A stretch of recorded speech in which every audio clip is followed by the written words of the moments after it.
Hello বন্ধুরা, আসসালামু আলাইকুম। আমার চ্যানেলে আপনাদের আরও একবার স্বাগতম। আজকে আপনাদের সাথে আমি যে ভিডিও তুলে ধরবো সেটা হচ্ছে, আপনারা অনেকে আমাকে বলতেছেন যে আপনার করলার প্রজেক্টে আপনি মাছি পোকা কীভাবে দমন করেন, আপনি তার একটি ভিডিও দেন। আমি আজকে আপনাদের মাঝে মাছি পোকা কীভাবে দমন করবেন এবং কিভাবে মাছি পোকা আপনার প্রজেক্ট থেকে তাড়াবেন সেটার রাসায়নিক পদ্ধতি আপনাদের মাঝে তুলে ধরবো। চলেন ভিডিওটা শুরু করে যাক। আপনারা দেখতে পাচ্ছেন এটা হচ্ছে আমার একটি করলার প্রজেক্ট। আমি এখানে লাল তীরের করলা রোপণ করেছি, লাল তীরের একটা করলা রোপণ করেছি। আমার এখানে দুটি মাছা রয়েছে, 12 হাত প্রস্থ আর দৈর্ঘ্য আপনারা দেখতে পাচ্ছেন অনেক দূর। আমার এই দুটি মাছাতে টোটালি 84টি গাছ রয়েছে। আমি গাছ থেকে গাছের দূরত্ব দিয়েছি 4.5 ফিট এবং সারি থেকে সারির দূরত্ব হচ্ছে আপনার 12 ফিটের মধ্যে, তথা 12 হাতের মধ্যে আমি 2 সারি দিয়েছি। আর এখানে আমি ফ্ল্যাট মাছা দিয়েছি। আপনারা দেখতে পাচ্ছেন যে ফ্ল্যাট মাছা, আমাদের এদিকে সবাই ফ্ল্যাট মাছা দেয়, আর আমি সুতো ব্যবহার করেছি। আর আপনাদের যেটা আজকে আমি প্রধান টপিক হচ্ছে যে আপনারা আপনাদের করলা এইভাবে সুন্দরভাবে রাখবেন কীভাবে, এবং করলা মাছি পোকা যাতে নষ্ট না করে সেজন্য কী রাসায়নিক পদ্ধতি ব্যবহার করবেন। আপনারা অনেকেই বলতেছেন, আমি এই জন্যে আপনাদের মাঝে আমি এই ভিডিওটা নিয়ে আসলাম যে আমি কিভাবে রাসায়নিক পদ্ধতিতে এবং কি মেডিসিন ব্যবহার করে আমার করলাগুলো সতেজ রাখি এবং মাছি পোকা দূর করি।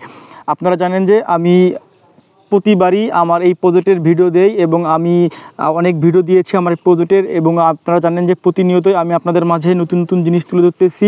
আপনারা যাতে আমার ভিডিও দেখে উৎসাহিত হন এবং আপনারা যাতে আমার ভিডিও দেখে লাভবান হন সেই বিষয়ে আমি তুলে ধরি।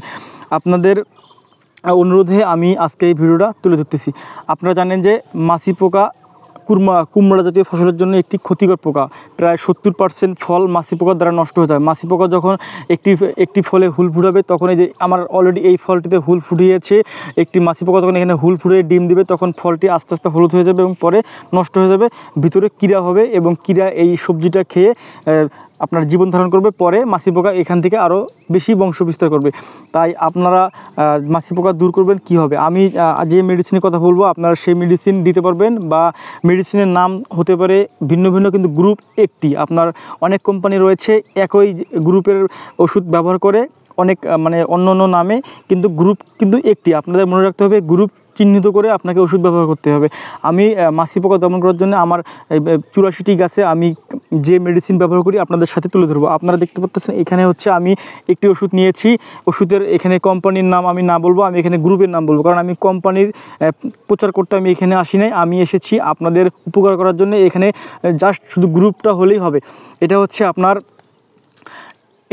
আপনার দেখবেন যে মাছি পোকা দমন করা যায় কি না যায়, আপনারা এটা ব্যবহার করবেন। এটা হচ্ছে ল্যামডা সাইহ্যালোথ্রিন, এটা হচ্ছে একটি গ্রুপের নাম। আর আমি এটা নিয়েছি, এটার গ্রুপের নাম হচ্ছে আপনার অ্যাবামেকটিন 1% প্লাস বেটা সাইপারমেথিন 2%। এই দুটি হচ্ছে গ্রুপের নাম। আমি আপনাদের আবারও বলি, আমি এখানে একটি পাউডার নিয়েছি, একটি তরল নিয়েছি। ওষুধের কোম্পানির যে নাম দিয়েছে আমি ওই কোম্পানির নাম ব্যবহার না করে গ্রুপের নাম বলতেছি। আমি প্রথমে এই পাউডারটার নাম বলতেছি। পাউডারটার নাম হচ্ছে, গ্রুপের নাম হচ্ছে ল্যামডা সাইহ্যালোথিন। এটা ল্যামডা সাইহ্যালোথিন গ্রুপ এর পাউডারটার নাম। আর আমি তরলটার নাম বলতেছি, গ্রুপের নাম বলতেছি অ্যাবামেকটিন 1% প্লাস বেটা সাইপারমেথিন 2%। আপনারা এই দুটি মেডিসিন আপনারা যখন করলার প্রজেক্টে শিডিউলে স্প্রে করবেন, যখন করলার ফল ছিঁড়বেন তখনই আপনারা ফল ছেঁড়ার পরেই স্প্রে করবেন। এটা হচ্ছে অ্যাবামেকটিন 1% প্লাস বেটা সাইপারমেথিন 2%। এটা আপনার প্রতি জারকিন এক জারকিন পানিতে এই যে মুখাটা আছে, মুখাতে 2 কুকা ওষুধ দিবেন জারকিনের মধ্যে। দেওয়ার পরে আপনি সারা আপনার যে প্রজেক্ট আছে সম্পূর্ণ প্রজেক্ট স্প্রে করবেন। উপরে স্প্রে করার পরে যখন আপনার সম্পূর্ণ প্রজেক্ট স্প্রে করা শেষ হবে, আমি আবারও বলতেছি বারে বারে বলতেছি যাতে আপনাদের উপকার হয়।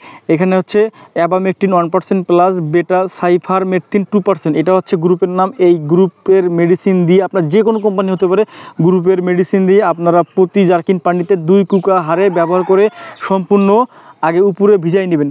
ভিজাই নেওয়ার পরে আপনার কি করবেন, এই যে এই যে পাউডারটা, এটা হচ্ছে এই পাউডারের নাম হচ্ছে আপনার গ্রুপের নাম হচ্ছে ল্যামডা সাইহ্যালোথিন।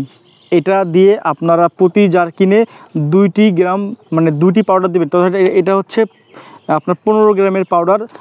এক জারকিন পানিতে 30 গ্রাম পাউডার দিয়ে আপনার ভালোভাবে ঘোলটায়া বা ভালোভাবে নাড়াচাড়া করে আপনারা এটা উপরে বা নিচে আপনারা দিতে পারেন। এটা দিলে কি হবে যে আপনার যে মাছি পোকাটা আছে, মাছি পোকাটা আর আপনার ফলে হুল ফুরাবে না, আপনার ফল নষ্ট হবে না।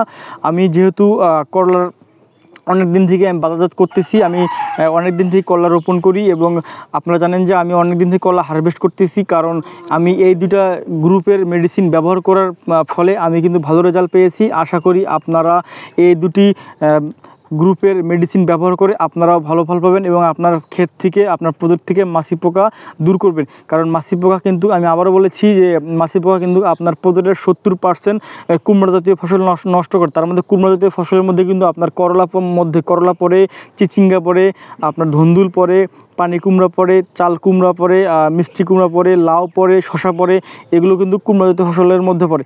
তাই আমি আবার বলতেছি, আপনারা আপনাদের প্রজেক্টকে মাছি পোকার হাত থেকে রক্ষা করার জন্য আপনারা অবশ্যই এই দুটি গ্রুপের ওষুধ একখানে ব্যবহার করে সারা খেতে উপর নিচে সারা ছিটিয়ে দিবেন। সাথে আপনারা যদি দিতে পারেন যে কোনো ভিটামিন দিতে পারেন, তাহলে আপনার গাছের গ্রোথ ভালো থাকবে, গাছের চেহারা ভালো থাকবে এবং ফলের গ্রোথ ভালো থাকবে এবং বেশি বেশি ফল উৎপাদন হবে। আশা করি আপনাদের এই ভিডিও দেওয়াতে আপনাদের অনেক উপকারে আসবে। আর আপনারা যেখান থেকে আমার ভিডিও দেখতেছেন এবং আপনারা যা যা প্রজেক্ট করেছেন, এই প্রজেক্টের ভিডিও অবশ্যই আপনারা কমেন্ট বক্সে জানায় যাবেন এবং আপনারা আমাকে বেশি বেশি সাপোর্ট দিবেন, যাতে আমি নতুন নতুন ভিডিও আপনাদের মাঝে তুলে ধরতে পারি এবং আমার ভিডিও থেকে যাতে আপনারা শিখতে পারেন এবং আপনারা উপকৃত হতে পারেন, আমি সে চেষ্টাই করি। এতক্ষণ আমার ভিডিও দেখার জন্য আপনাদের অসংখ্য অসংখ্য ধন্যবাদ। আসসালামু আলাইকুম।